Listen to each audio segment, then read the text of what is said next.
أعوذ بالله من الشيطان الرجيم بسم الله الرحمن الرحيم ومن يشاقق الرسول من بعد ما تبين له الهدى ويتبع غير سبيل المؤمنين نوله ما تولى ونصله جهنم وساءت مصيرا. الحمد لله رب العالمين والصلاة والسلام على أشرف الأنبياء والمرسلين وعلى آله وأصحابه أجمعين ومن تبعهم بإحسان إلى يوم الدين. أما بعد، باب ذکر البعث والصور.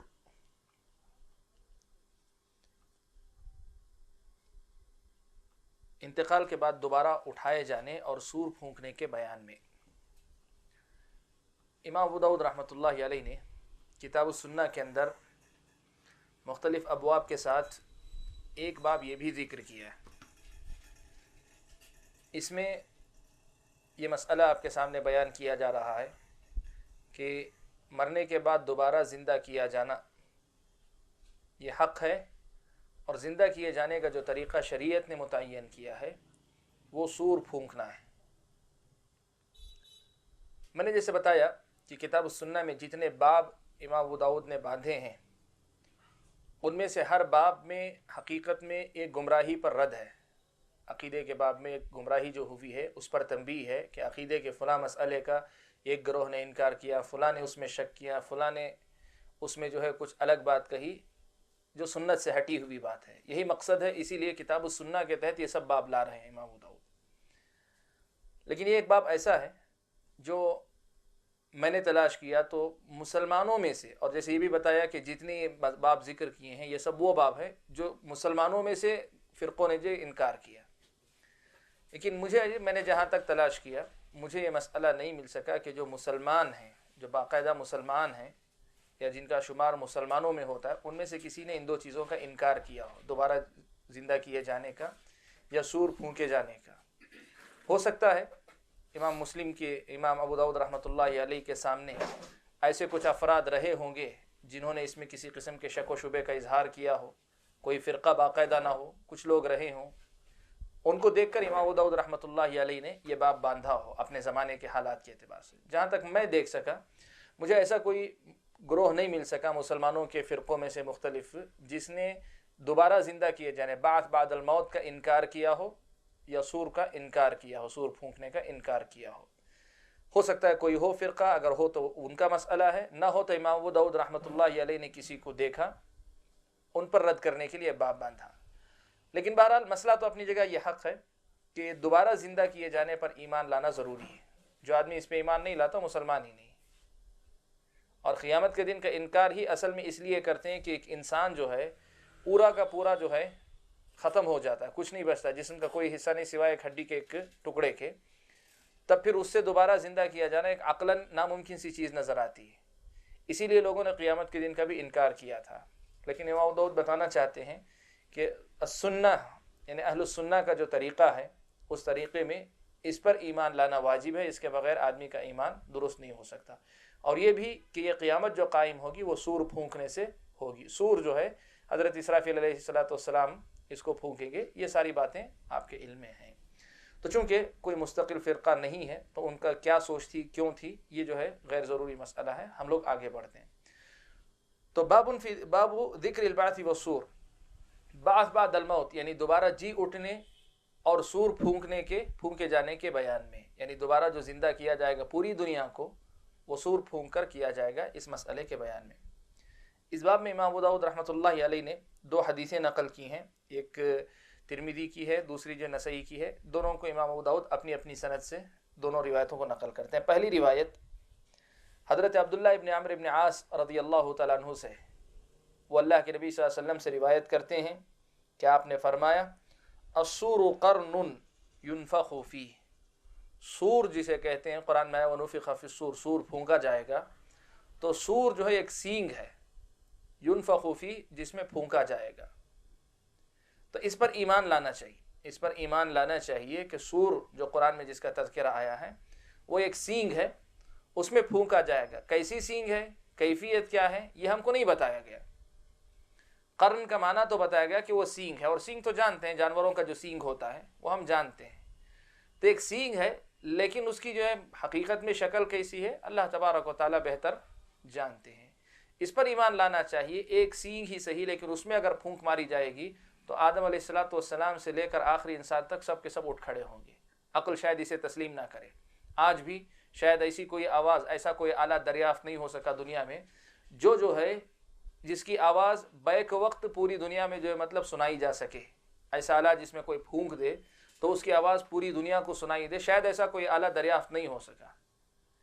یہ سب اپنی جگہ پہ، لیکن اس پر ایمان لانا چاہیے کہ سور جو ہے ایک سینگ ہے جس میں پھونک ماری جائے گی تو ساری کائنات جو ہے وہ بھی مردے ہیں وہ سب اس کی آواز پر جو اٹھ کھڑے ہوں گے۔ اس پر ایمان لانا یہ کہ السنہ کا ایک حصہ ہے، یعنی اہل السنہ والجماعہ کے اصولوں میں سے ایک بنیادی اصول ہے۔ یہ اس باب کی پہلی حدیث ہے جو امام ابو داؤد رحمۃ اللہ علیہ نے نقل کی۔ وعلیکم السلام ورحمۃ اللہ۔ باب کی دوسری حدیث، یعنی اس باب میں جو دوسری حدیث ہے، امام ابو داؤد رحمۃ اللہ علیہ اس حدیث کو اپنی سند کے ساتھ حضرت ابو ہریرہ رضی اللہ تعالیٰ عنہ سے روایت کرتے ہیں۔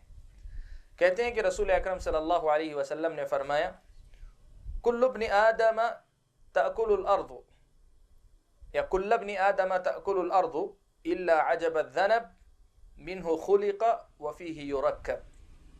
اللہ کے نبی صلی اللہ علیہ وسلم نے فرمایا کہ آدم کا بیٹا زمین یا مٹی اس کو پورا کا پورا کھا جائے گی، انتقال کے بعد، تدفین کے بعد ساری مٹی جو ہے پورا کا پورا اسے کھا جائے گی۔ الا عجب الذنب، سوائے ریڑھ کی ہڈی کا آخری جو حصہ ہوتا ہے جس کو جو ہے دم کی جڑ کہتے ہیں، یعنی جانوروں کا اگر اعتبار کریں تو دم جہاں ہوتی ہے، تو انسان کی جسم کی ریڑھ کی ہڈیوں میں سے جو آخری ہڈی کا ٹکڑا ہے، چھوٹا سا ٹکڑا، صرف وہ باقی رہے گا، باقی سارا کا سارا جو ہے ختم ہو جائے گا۔ اللہ کے نبی نے فرمایا منہ خلق، انسان کی تخلیق بھی اسی سے ہوئی، اسی سے پیدا کیا گیا، وفیہ یرکب، اور اسی سے پھر دوبارہ بنایا جائے گا، وہ قیامت کے دن اسی سے اللہ تبارک و تعالیٰ اسے اٹھائیں گے، بنائیں گے۔ تو اس پر ایمان لانا جو ہے واجب ہے کہ آدم کی اولاد کو جو ہے مٹی کھا جاتی ہے سوائے اس کے، لیکن اللہ تبارک و تعالیٰ اسے دوبارہ زندہ کرتے ہیں، اور زندہ کرنے کا طریقہ بھی جیسے بتایا، ایک سور پھونکا جائے گا، سارے کے سارے جو ہے مطلب انسانوں کی شکل میں اٹھ کھڑے ہوں گے۔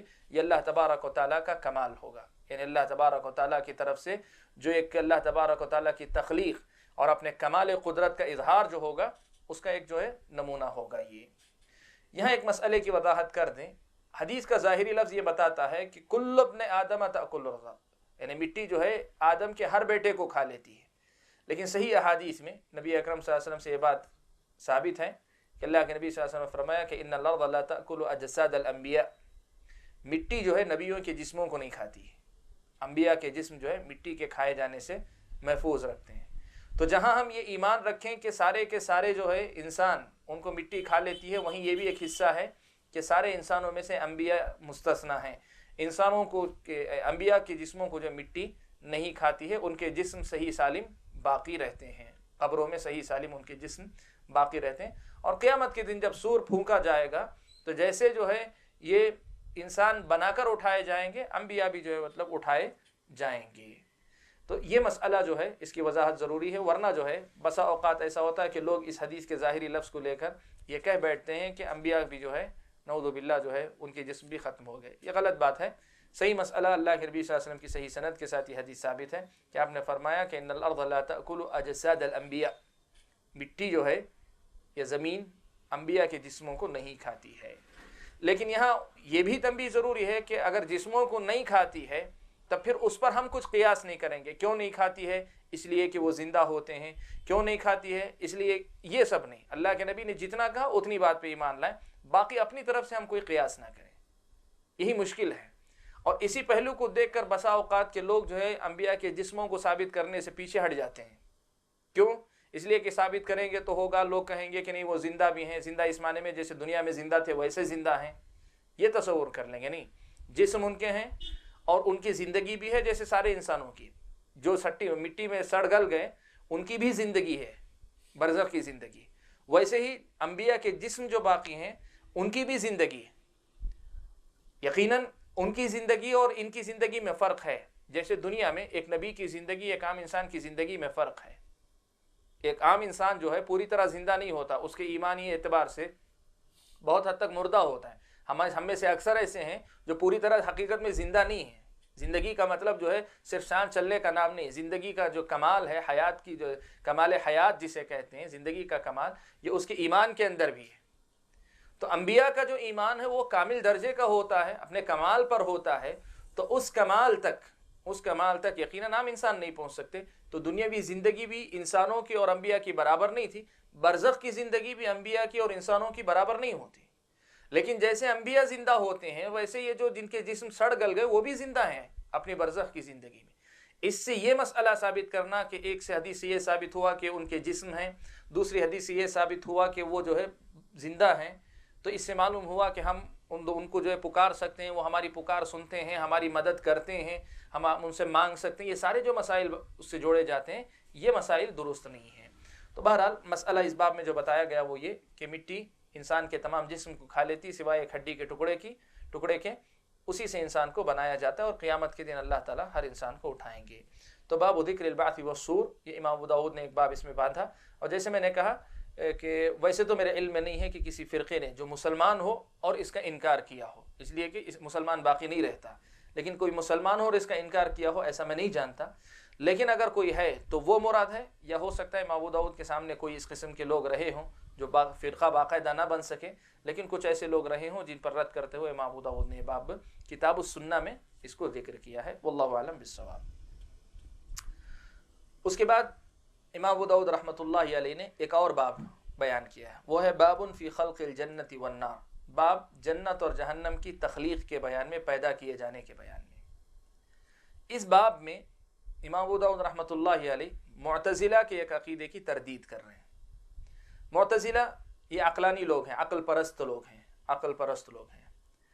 ان کا ماننا یہ ہے کہ جنت اور جہنم ابھی پیدا نہیں ہوئی ہے، ابھی بنائی نہیں گئی ہے، جنت اور جہنم ابھی بنائی نہیں گئی ہے، وہ قیامت کے دن بنائی جائے گی، جنت اور جہنم قیامت کے دن بنائی جائے گی۔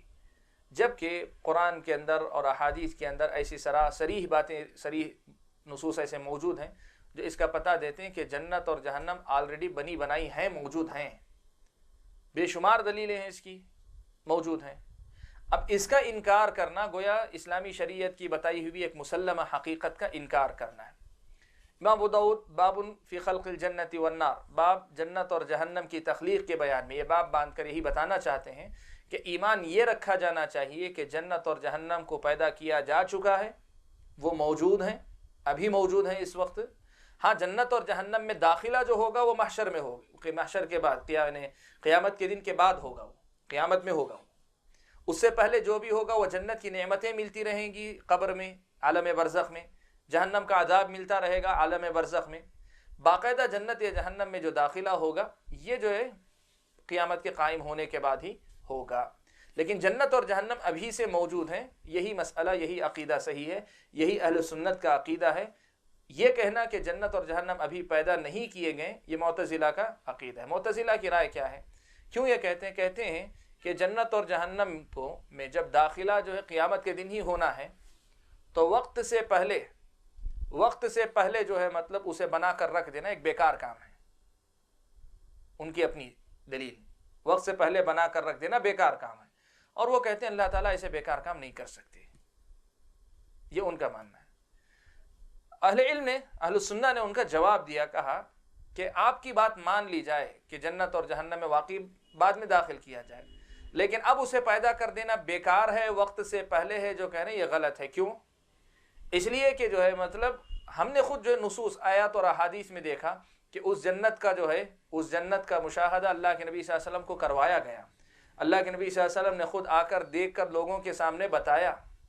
کیا صرف یہ ایک فائدہ ہی جو ہے مطلب لوگوں کے لیے کافی نہیں ہے کہ اللہ کے نبی صلی اللہ علیہ وسلم جاتے ہیں، حقیقی جنت کو دیکھتے ہیں، حقیقی جہنم کو دیکھ کر آتے ہیں اور لوگوں کو اس سے ڈراتے ہیں، یہ ایک۔ اور دوسری بات یہ ہے کہ یہ کہنا کہ جو مطلب اللہ تبارک و تعالیٰ فعال لما یرید ہے، اللہ تعالیٰ جو چاہے کر سکتے ہیں، جنت و جہنم میں بعد میں داخل کریں گے تو ابھی سے تخلیق کرنا یہ کام بیکار ہے، یہ کہنے کے والے آپ کون ہوتے ہیں؟ کیا پتہ اللہ تعالیٰ کی کیا کیا اس سے جڑی مصلحتیں ہوں، اللہ بہتر جانے۔ سب سے بڑھ کر یہ کہ جو ہے